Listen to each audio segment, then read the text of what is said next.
I'll speak a little bit. This nozzle I just got off Amazon. There's tons of them out there. They're like 20, 25 bucks a pop.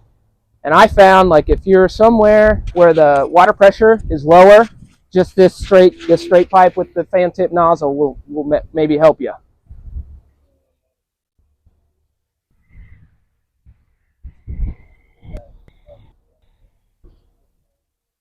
You said 3/8 is the minimum? 3/16. Yep. So we are a little tight in some areas here that we'll have to go back and work down in. You'd recommend this for like flat zone? Yeah, it will work in flag zone, yep. Now, if you're doing something like that, that's too wide. So it's spec'd to go up to 2 inches, and that's based off a 1-inch depth. So if you go a little deeper, you may be able to go a little wider. But also important, especially on a job like that there's no movement in those stones, because you'll see a crack where that nitro is. At the end to you. And you saw I got this wall wet, everything surrounding. Thing is, it'll float with the water if it's dry, and then that nitro will sticks on there and dries, and you forget about it. It's harder to get off. So that's why the water is so important.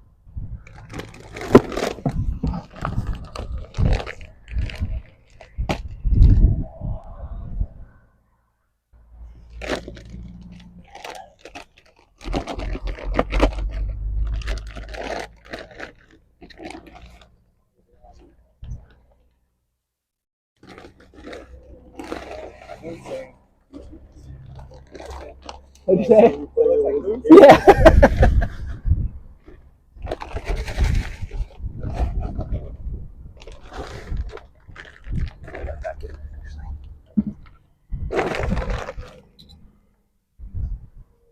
You can go and start rinsing that down.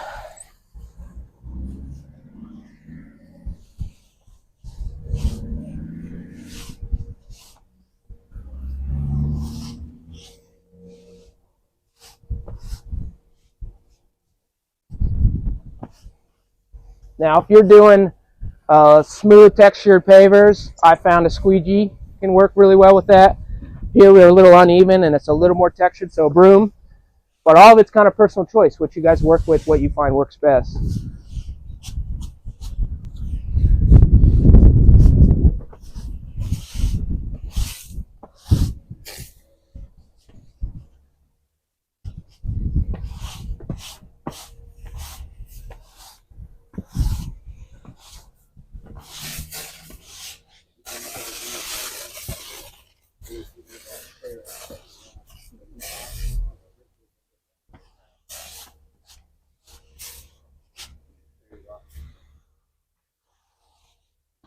So this can be installed on any drainage base.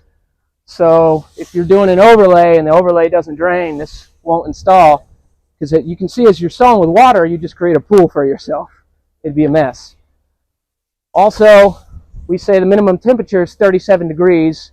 The goal is that you don't want to install this stuff and water be freezing as you're putting it down. It'd be a giant slushy mess. How long does this take here? Yep. So for normal foot traffic, to go, like you can tell your customers, good to go back on, we say 18 hours, give or take, based on conditions. You'll be able to feel it. Right now, it just feels like sand. You'll feel it start to harden. We say 18 hours.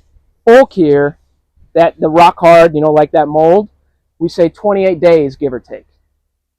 After that time period, you can power wash this stuff, and it won't come out. Polysand would come out. This will stay in. But it's workable as long as you keep it wet? Yep, it's workable as long as you keep it wet. They say that, even if you're not keeping it wet, you still have about 45 minutes.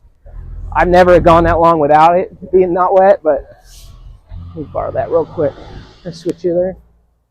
And then, like I said, the water is your acting agent to kind of clean this stuff up. And so you see he was getting it wet for me, letting me sweep it in. And then I like to go back and clean it up behind. And you can see it's kind of set my joint height right here. I'm an 1/8 inch below the top. The water will do that for you as long as you get the right angle.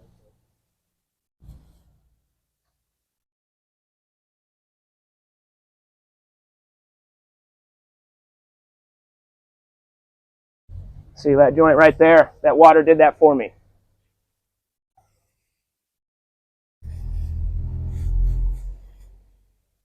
Now, also important, I say work in small areas, so ideally, you know, I'd still be sweeping up here and your guys coming behind with the hose, cleaning up behind me, and you just kind of moving along your patio that way. Now, say I have this giant patio and I want to walk over here to grab a tool or something. Just be mindful of walking on dry areas of your patio because you're walking around all this resin. So just simply rinse the bottom of your boots. Water's your friend. As long as you're wet, it won't stick.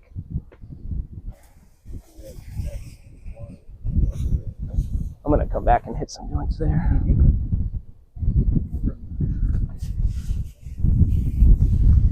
If anyone has any questions, don't hesitate, just throw them out.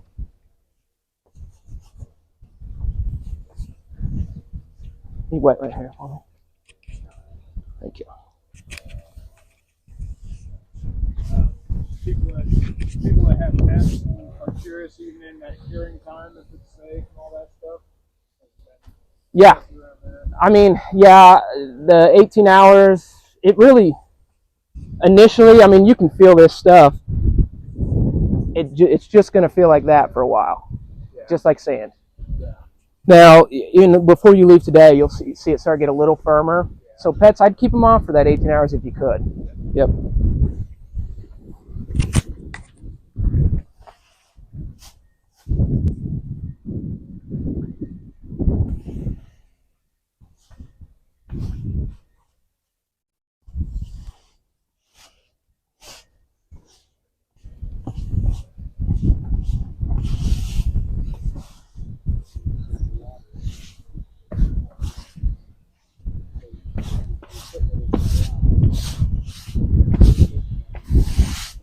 Now, if you have a bedding layer you're using concrete sand, totally fine. That's a traditional build. It's still considered a drainage base, but it's just going to drain a little slower, right? So you may just, as you do it, maybe a little more intermittent with your water. Let it drain down some, then start using it again. Every job's going to be a little different, but it's pretty quick learning curve.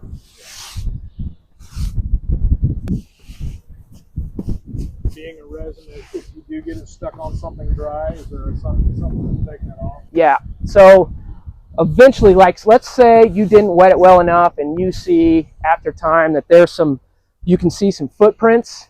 It's not terrible, but you can tell it's kind of a resin footprint. That will go away in itself within a month or two with UV. Now, if you need it off now, any degreaser will take that off. So if it's a tool or something, you can soak it in a degreaser. It'll take it off. Let's say you got some resin marks on your patio. Homeowner's really upset. You can take some rags, soak it in degreaser, and then lay it over the stains and tape over that with plastic. And within a day, it should get rid of most of that. But like I said, UV will end up taking care of all of it.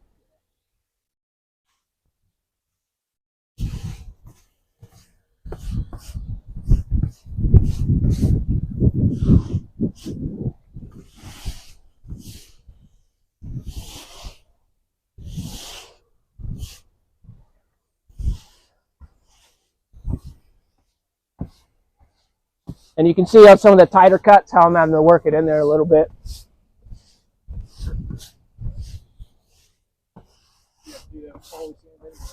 Yeah, sometimes. Yeah, that's right.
If anyone wants to come mess with it, be my guest.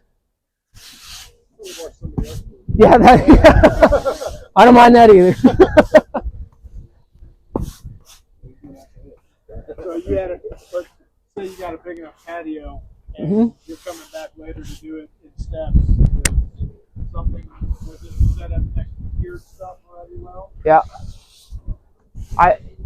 If you butt up to them, that will be fine. Like make a clean stopping point with your joints. Try not to do in the middle of a joint, but a good spot. But you can't put new nitro on top of old nitro.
Try to do one more, fill in those, and with that, and then clean it up.